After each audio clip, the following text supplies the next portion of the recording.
What does it take to do the impossible? What does it take to achieve paradigm-shifting, never-seen-before breakthroughs consistently? And I thought as a way of kind of introducing this topic and introducing today, I would start off talking about where I started with this question. I came to this question of impossibility through an unusual door. I walked in through the door of journalism. And in the early 1990s, when I became a journalist, action and adventure sports were a really hot topic. So back then, surfing, skiing, rock climbing, snowboarding, and the like were catching a lot of attention. The X Games were starting out, the Gravity Games. And back then, if you could write and ski, or write and surf, or write and rock climb, there was work. I couldn't do any of those things very well, but I really needed the work. So I lied to my editors, and I was lucky enough to spend the better portion of 10 years chasing extreme athletes around mountains and across oceans. And I will tell you that if you are not an extreme athlete, and you spend all your time chasing extreme athletes around mountains, across oceans, you tend to break things. I broke a lot of things.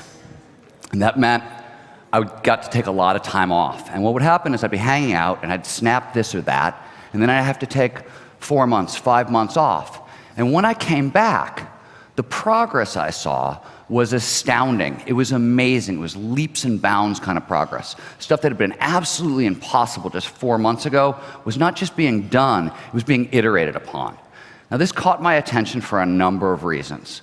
The first is that back in the early 1990s, action and adventure sports was a punk rock pastime, practiced by rowdy, irreverent people without a lot of natural advantages. So most of the people I spent my time with, they had very, very little education. They had almost no money, and the vast majority of people I knew came from horrifically difficult childhoods, destroyed homes, not just broken homes, destroyed homes. And yet here they were, on a regular basis, reinventing what was possible for our species, right? Extending the limits of kinesthetic possibility. And I'm not going to linger too much on action sports today, but I just want to give you one quick example so you know what we're talking about. So surfing is a very old sport, dates back to 400 AD. And from 400 AD until 1996, progress was really slow, incremental at best. 25 feet was the biggest wave anybody had ever surfed. And above that, everybody believed it was impossible. There were physics papers written about how it's impossible to paddle into a wave over 25 feet and impossible to surf a wave over 25 feet. As you can see from this photo, today, less than 2 decades later, surfers are routinely pulling into waves over 100 feet tall. This caught my attention. What the heck was going on, right? But I also knew, because I had broken 82 bones at that point, that if I didn't take my question out of action sports and into other places, I was probably going to kill myself. So that's what I did. And I really took this question pretty much into every domain imaginable. And I wrote a lot of books about these topics. So in Tomorrowland, for example, I focused on those maverick innovators who turned science fiction ideas into science fact technology, who did the impossible of literally dreaming up the future. In Bold, I looked at upstart entrepreneurs, Larry Page, Jeff Bezos, Elon Musk, people who had built world-changing, impossible businesses in near record time. In Abundance, the book that Vishen mentioned, teamed up with my good friend Peter Diamandis, and we looked at small teams and individuals who are going after grand global challenges, things like poverty, or healthcare, or energy scarcity, or water scarcity. These are things that just a few decades back had been the sole province of large corporations and big governments, and yet here were individuals tackling these impossible challenges. So what I discovered in all these domains is that it doesn't actually matter where you look. You could be talking about the action adventure sport athletes, you can be talking about business tycoons, you can be talking about technologists or artists, it doesn't matter. Every domain you find, ultimate human performance has the exact same signature. It is a state of consciousness known to researchers as flow. Now, you may know flow by other names, right? You may call it runner's high or being in the zone. If you happen to play basketball, you might call it being unconscious. If you're a beatnik jazz musician, you're being in the pocket. If you do stand-up comedy, you're in the forever box. Flow is a technical term.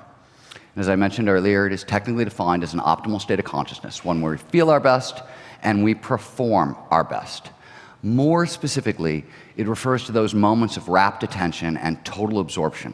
We get so focused on the task at hand, everything else just disappears.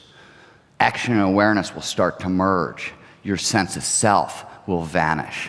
Time will dilate, which is a fancy way of saying it passes strangely. So sometimes, occasionally, it'll slow down, and you get that freeze frame effect from maybe anyone who's been in a car crash. And more frequently, it speeds up, and 5 hours go by in like 5 minutes. And throughout, all aspects of performance, both mental and physical, go through the roof. Now, flow science is actually quite old. It dates back to the late 1880s, which was the very first time somebody figured out that an altered state of consciousness, which is what flow is, had a radical impact on performance. Science of flow took a huge step forward in the 60s, 70s, 80s, thanks to this man. This is Mihai Csikszentmihalyi. He is often called the godfather of flow psychology. He was the chairman of the University of Chicago psychology department, and he conducted one of the largest global studies on optimal performance anybody's ever done. And he learned 3 things about flow that are really fundamental. The first thing he discovered is that flow is definable. It has 7 core characteristics, and I listed some of them for you a second ago. Uninterrupted concentration in the present moment, vanishing of self, time dilation, and so forth. And because it is definable, it is measurable. So we have extremely well-validated psychometric instruments to measure flow at this point. Csikszentmihalyi also discovered that flow is universal. It shows up in everyone, everywhere, provided certain initial conditions are met. He also discovered why flow is flowy and why it's called flow. So in his giant study, ran around the world talking to people saying, hey, tell me about the time in your life when you feel your best, you perform your best. And the vast majority, tens of thousands of people said, you know, when I'm at my best, I'm in this state, and every idea, every action, every decision flows seamlessly, perfectly, effortlessly from the last. So flow is actually a phenomenological description. It's how the state makes us feel. Interestingly, for the state to make us feel flowy, right, underneath that, you actually get a really good shorthand definition of what flow is. For every action, every decision to lead seamlessly, perfectly, effortlessly to the last, flow has to be as close to near-perfect, high-speed creative decision-making as we can get. So that's a quick shorthand way of thinking about what flow actually is. Final thing that Csikszentmihalyi discovered is that flow is fundamental. Flow is fundamental to well-being and overall life satisfaction. In fact, in his study, he found that the people who score off the charts, highest in the world for overall life satisfaction and well-being, are the people with the most flow in their lives. So after Csikszentmihalyi was done with this kind of foundational work, the next question researchers turned their attention to was, all right, so this is optimal performance. Great. How optimal? What are we talking about? Turns out, pretty optimal. What we now know in athletics, for example, is pretty much every gold medal or world championship that's ever been won, there's a flow state at its heart. We know that flow in the arts, in technology, in science, accounts for significant progress, major paradigm shifts, usually a flow state at the heart. In business, we have some of the most compelling data. So McKinsey, the global consultancy, did a 10-year study, and they found that top executives in flow are 5 times more productive than out of flow. 5 times more productive is 500% more productive. Means you could go to work on Monday, take Tuesday through Friday off, and get as much done as your steady-state peers. Interestingly, 2 days a week in flow, you are 1,000% more productive than the competition. So think about this for a second. We work with a lot of top organizations, a lot of top businesses that are now starting to incorporate flow into their fundamental DNA. Anybody who is not doing this at this point, if employees in flow are 1,000% more productive versus company over here that doesn't have employees in flow, you can see the problem. After this work on how optimal got done, the next question researchers turned their attention to is, where is this coming from, right? And here we've got a huge boost from technology. So biotechnology is currently accelerating at 5 times the speed of Moore's law. It is doubling in power every 4 months. And as a result, we are able, for the very first time, to peer under the hood of flow. We can see where it's coming from. This is one example of one of these experiments. This is me taking part in an experiment designed by Stanford neuroscientist David Eagleman. And I've been hoisted 150 feet in the air, and I'm being dropped into a circus net. And I've got a perceptual chronometer on my wrist, and we're trying to figure out why time slows down in a flow state. And I will tell you, we were semi-successful in that experiment. It also took about 6-7 months of hard chiropractic work till my neck worked right again. So people were injured to bring you this information. What all this neuroscience has taught us is that a lot of our old ideas about ultimate human performance are very, very wrong. In fact, the most famous of these old ideas is what's known as the 10% brain myth. This is something you've probably all heard of. It's the idea that at any one point, we're just using a small portion of our brain, say 10%. So ultimate performance, AKA flow, must be the full brain on overdrive, right? Turns out we actually had it exactly backwards. In flow, we're not using more of the brain, we're actually using less of the brain. The technical term for this is transient, meaning temporary, hypofrontality. Hypo is H-Y-P-O, it's the opposite of hyper. It means to slow down, to shut down, to deactivate.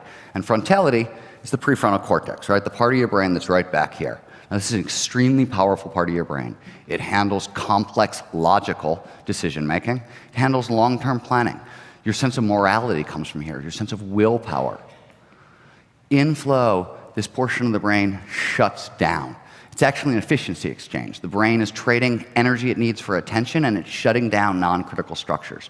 When it shuts down the prefrontal cortex, all kinds of crazy things happen. Why does time pass so strangely in a flow state, for example?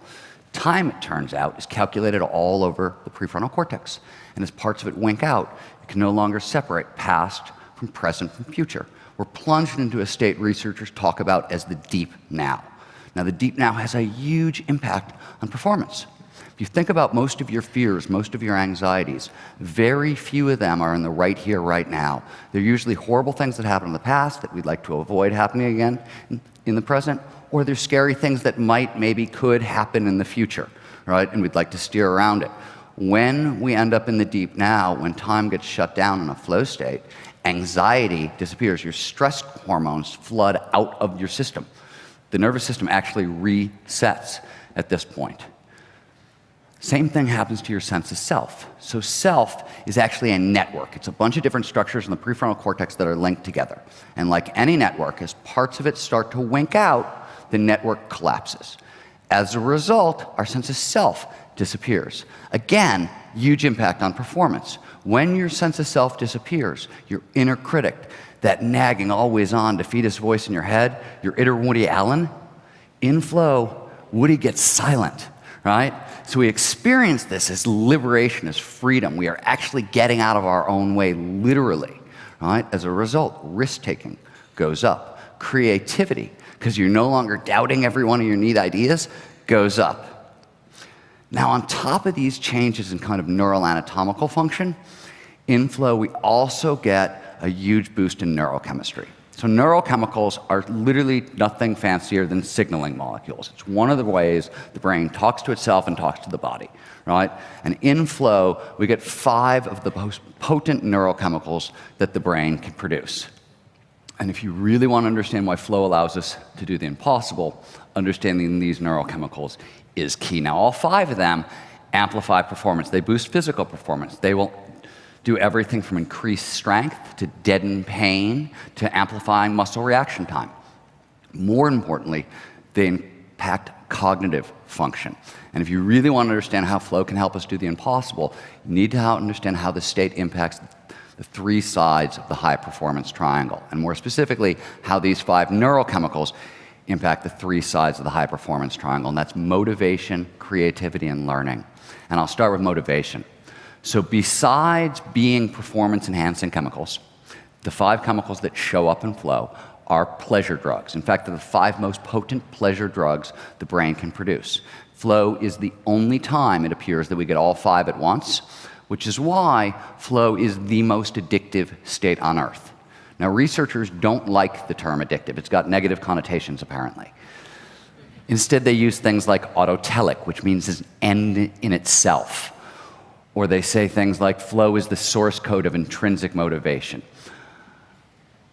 But when you look at that McKinsey study and you find people 500% more productive in flow, this massive boost in motivation is one of the main reasons why. Something similar happens to creativity. So creativity is really critical, right? It's been called the most important 21st century skill, right? The number one thing we need to thrive in this current century. And it's also a massively misunderstood concept. So under the hood, at a mechanistic level, creativity is fairly straightforward. It happens when the brain takes in novel information, uses that information to connect to older ideas, and uses those connections and those new ideas that it creates to create something startlingly new in the world. That's the mechanism underneath it. Flow and the neurochemicals that show up in flow surround this process. So when we move into flow, we take in more information per second, so data acquisition goes up. We pay more attention to that information, so salience goes up. We find faster connections between that incoming information and older ideas, so pattern recognition goes up. And we find faster and farther flung connections between that incoming idea and older ideas, so lateral thinking or outside the box thinking goes up. And on the back end, when we have to turn those new ideas into something in the world, when we actually have to innovate from them, risk-taking goes up. So creativity is surrounded by flow. And as a result, in studies run by my organization and others, we see that flow can amplify creativity 400 to 700%. It's a huge spike. Even cooler, Teresa Amabile at Harvard discovered that heightened creativity, it can outlast the flow state by a day, sometimes two. And what this suggests, and there's more research that needs to be done, and we're actually running a big study right now to try to poke at this a little bit more, but it suggests that flow doesn't just train the brain to be more creative in the moment, it actually trains the brain to think more creatively over time, over the long haul. The final piece in the puzzle is learning, right? We live in a very fast-paced world. If you want to succeed, you're going to have to speed up your rate of learning. Flow does this for you. So quick shorthand for how learning works in the brain.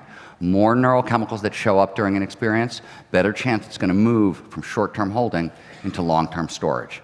Flow is this giant neurochemical dump. As a result, in studies run by the US military on radar operators and snipers, they find that learning rates in flow will increase 470%.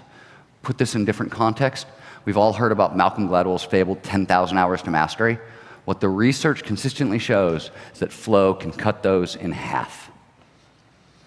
Now, the really good news, and this is a lot of the work the Flow Genome Project has helped pioneer, is that what we now know is that flow states are hackable. What we have discovered is that flow states have triggers. These are preconditions that lead to more flow. There are 20 of them in total, and I'm going to talk about all of them in a second, but the first thing you need to know is the most obvious. Flow follows focus. It can only show up when all of our attention is focused in the right here, the right now. So that's what most of these triggers do. They drive attention into the now. As you can see, there are 20 of them, and they come in two flavors. So there are individual triggers. What does it take me to get into a flow state? And then there are group triggers. This is what creates a group flow state, a shared collective version of flow. And we've all had experiences with group flow. Sung in a church choir, played in a band, gone to Burning Man, taken part in a phenomenal brainstorming session where ideas are just flying off the wall. Seen a fourth quarter comeback in football. Right? If you saw what the Patriots did to the Falcons in the last quarter of the Super Bowl last year, perfect example of what group flow looks like in action. So all 20 of these triggers, individual and group, all drive attention into the now. For example, the first of the individual triggers, passion. We hear a lot about passion these days. It's one of these great buzzwords, very mystical. The only reason passion matters, why passion matters, is we pay more attention to those things we believe in. Which drives flow, and flow drives performance. Risk. Why did action and adventure sport athletes experience such a spike in the 1990s? Because risk levels in action and adventure sports started going through the roof. And risk drives focus, drives flow. So, interestingly, if you're interested in applying these triggers in your life, There's a lot of different ways to do it. And I'm going to talk about flow in organizations a little bit, because I think it's a more interesting topic. Later today, we can talk about individual flow a little bit more. So flow in organizations, you can do this in small, medium, or large versions. And small, consider Amazon. So in group flow, one of the most potent of group flow's triggers comes from improv comedy, and it's the idea that you always say yes. Right? So if somebody comes up to me and says, Stephen, there's a blue elephant in the bathroom, and I say, shut up, no there's not, it's not funny. Nobody's laughing. If I say, crap, I hope he's not using up all the toilet paper, you're giggling, right? It's a little funny, I'm moving in the right direction. Works the same way. So in brainstorming sessions, right, this means ideas have to be additive. They have to lead somewhere. It doesn't mean, by the way, you can't critique other people's ideas. You absolutely can, but it still has to be positive and moving forward when you do. Now at Amazon, group flow is so important to Jeff Bezos, and it is so easy for managers and big organizations to say no to ideas that Jeff has institutionalized a yes. He has a policy called the institutional yes, which is at Amazon, if you want to say no to an idea, somebody brings you an idea and you want to say no to it, you can't just say no. You also have to write a 2-page paper and post it on the internal company website, telling people why you're saying no. It's not easy. They make it very hard. Drives a lot of flow at that company. So to talk about flow in organizations at a medium level, what does it look like when you import a number of these triggers at once? Really good place to look, Montessori education. So 10 years, 15 years ago, Mihai Csikszentmihalyi and a University of Utah researcher named Kevin Rathunde went looking for the highest flow arenas they could find that weren't in action sports. And one of the things they discovered was Montessori education. Montessori education is an extremely high flow education, and that's one of the reasons the accelerated learning and the amplified creativity that Montessori kids tend to outperform other children of the same age on every single test you can give them, from intellectual tests to social skills, doesn't matter. Montessori education is built around 3 important flow triggers. The first is autonomy, right? We like being masters of our own ship. We pay more attention to stuff when we're driving the bus. Montessori education is self-directed learning, right? The kids get to choose what they're working on. Google's 20% time, right? Where they give employees 20% their time to work on whatever they want. Why? It's a group flow trigger. Or it's a flow trigger, excuse me. The next thing Montessori education has is uninterrupted concentration. It is built around 90 to 120-minute blocks of uninterrupted concentration. Self-directed learning, uninterrupted concentration. Uninterrupted concentration is probably the foundational flow hack. Lastly, deep embodiment, which is just a fancy way of saying I'm paying attention to multiple sensory streams at once. So what does this look like in education? It emphasizes learning through doing, right? Don't just read about the windmill, go out and build one. This will engage your hands and your eyes and your senses. Pay more attention to it. This also, by the way, leads me to the first flow hack that I'm going to give you guys, and it's the most important. And when I go into organizations and I work with organizations, the first thing I tell people is if they can't hang a sign on their door that says fire truck off, I'm flowing, can't do this work. So if you work for a company or you run a company that has policies like emails must be returned in an hour or messages must be returned in 15 minutes, that's a disaster. You are absolutely destroying the foundational thing you need to create high performance in the workplace. So in extreme high-performing environments, like working with the Navy SEALs or the action and adventure sport athletes, what you see people doing is literally building their lives around these flow triggers. So with the action sport athletes, you've got risk. You've also got lots of novelty, complexity, and unpredictability. Novelty, they're performing in living environments, always changing, right? Complexity, again, living environments, always changing. No 2 waves are the same. The snowpack in Alaska and big mountains can morph on a moment-by-moment basis. Unpredictability. All 3 of these things, grab attention, drive it into the now, passion, risk, clear goals, all these things are surrounding the action and adventure sport athletes. And more in the 90s, And as a result, huge spike in flow. But it's not just action adventure sport athletes. Any place you see a culture of innovation, Silicon Valley, for example, think about it. Lots of passion, lots of novelty, complexity, unpredictability, lots of risk, massive amounts of flow. So a really important thing to know about these flow triggers is not only do they exist, they're actually really easy to work with.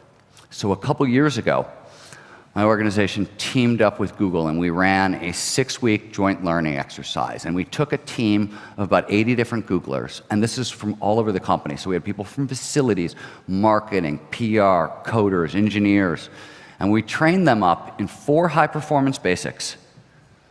And when I mean say basics, I mean absolute basics. Things like sleep hygiene, get enough sleep at night. 7.5 hours is usually what you need, that sort of thing. And we trained them up in 4 flow triggers. And after 6 weeks of training them up, and this was basically about an hour's worth of homework a day, spread out through the day so it wasn't one solid chunk, we saw a 35 to 80% increase in flow. That is a staggering increase in flow. To put it in context, McKinsey, in their original research, discovered that most of us spend about 5% of our work life in flow, often without knowing about it. And if you could increase that by about 15 percentage points, overall workplace productivity would almost double. Now, this might make our programs sound fancy.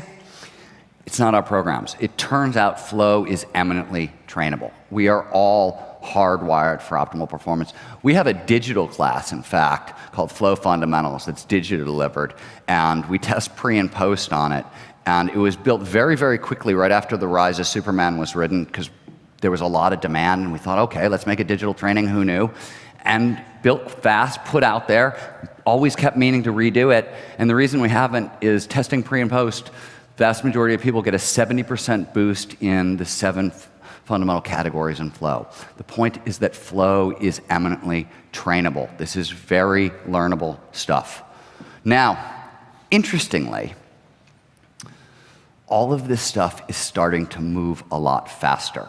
And it is starting to move a lot faster because the 4 fields that surround kind of states of consciousness and studies of consciousness and high performance, psychology, neurobiology, pharmacology, and technology, are all starting to accelerate exponentially as well. So psychology, and by this I mean both the field of psychology, which is advancing so quickly because for the very first time we're using machine learning and big data. So we're sending out surveys, and instead of getting 5,000 for 500 responses or 50 responses, we can get 50,000 responses. So we can gather a lot of information. The other thing that has changed in psychology is our version of who we are in the world, our version of our internal psychology over the past 50 to 70 years has undergone a revolution. Think about who we get to be in the world. Go back to the 1950s, and even though it's a stereotype, it's a fairly accurate one. You had Betty Homemaker on one side, and you're the strong, silent Marlboro Man on the other, right? And those were the boxes most people had to live in, right? Now we've got 90 different terms for sexuality that people are using. Now we've got Victoria's Secret transgender runway models getting standing ovations. Our version of who we get to be in the world has massively expanded over the past 70 years. I always point out that most people don't actually understand how far we've come so fast. So until 1997, when a University of Washington neuroscientist named Jaak Panksepp traced the 6 primary emotional pathways in mammals, emotions were not really a serious topic for science. I know that sounds crazy, but you could not really talk, you could talk about fear maybe, but you could not talk about things like wisdom or empathy. These were laughable concepts until 1997, until we figured out where they were coming from. We've come a huge distance very, very quickly thanks to advances in psychology. Neurobiology, obviously, gives us the tools to map and measure, right, what's happening in our brains and our bodies when we're experiencing what is often downright inexplicable. Pharmacology is giving us a whole new suite of tools that are allowing us to experience some of these states nearly on demand, right? These states of consciousness for thousands of years were very rare, fleeting occurrences that happened maybe sometimes if you got lucky. Now, we can get them through pills very, very quickly. And what's in pill form today will be in technological form tomorrow. And the technological form stuff we'll talk about in a second, but what's really important about what's happening in technology is it's taking these states to scale. So consider communitas. Communitas is the giant collective version of group flow. It's what happens when an entire stadium crowd in a rock concert all merges with the music, right? Think about the technology behind music, right? Think about acoustics and what's happened in the past 50 years. We're taking experiences that used to be for 50 people around a drum circle, around a campfire, and 100 to 200,000 people are getting to have them at once. This is a radical, radical, radical shift. And the technology is getting really interesting. So this is transcranial magnetic stimulation. Essentially, it's a radar operator for the US Air Force, and she shot a weak magnetic pulse through a prefrontal cortex. Artificially induced flow is what it's called. Lasts for about 20 to 40 minutes. Now, to give you an idea how powerful this was, they did this crazy study at the University of Sydney where they took 46 people and they gave them the 9-dot problem to solve, right? Connect 9 dots with 4 lines without taking your pencil off the paper in 10 minutes or less. Very complex, creative problem-solving challenge. Requires a lot of pattern recognition, a lot of thinking. Under normal conditions, less than 5% of people can solve it. In the original study group, nobody solved it. Then they took a different group of 46 people. They gave them transcranial magnetic stimulation. They knocked out the prefrontal cortex. They amplified pattern recognition and creative problem solving. 43% of the people solved the problem in record time. So the Air Force has discovered that radar operators who have to detect fancy patterns over long periods of time perform better this way. So they're using it before people go on duty. There are stockbrokers who are using the same thing before they're going onto the trading floor because they can spot more patterns. In Silicon Valley, they're setting up shops where people are doing this not for what it's doing for cognitive enhancement, but because it also, by quieting the prefrontal cortex, by turning off the inner critic, by putting us in the deep now, it resets the nervous system, as I mentioned. So it's being used to treat kind of depression and anxiety as well. Another thing that's happening is we're getting a lot faster at this stuff, right? So back in the 1990s, University of Wisconsin neuroscientist Richie Davidson discovered that Tibetan Buddhists who had 30,000 hours of cushion time, right, could put their brains in a really radical state of consciousness, the brainwaves of which are very similar to flow. 30,000 hours is a long time, right? I don't have 30 hours. I rarely have 3 hours. 30,000 hours is 3 decades worth of work. So it's not really practical advice for most of us in the real world. What we've discovered is that we can use these same EEG headsets to record the brainwave patterns of people who have spent 30 years learning to meditate, and then we can use neurofeedback to train normal people to move in that direction, and we can compress what used to take 30 years into about 6 weeks of training. And this is where we are at today. One of the other cool things, side note, just interestingly, 6 weeks is a healthy amount of time. What we've discovered, by the way, is that even 4 days of meditation, right, just 4 days of focused meditation, is enough to start to enhance cognitive function. We've shrunk it down from 30 years into 4 days.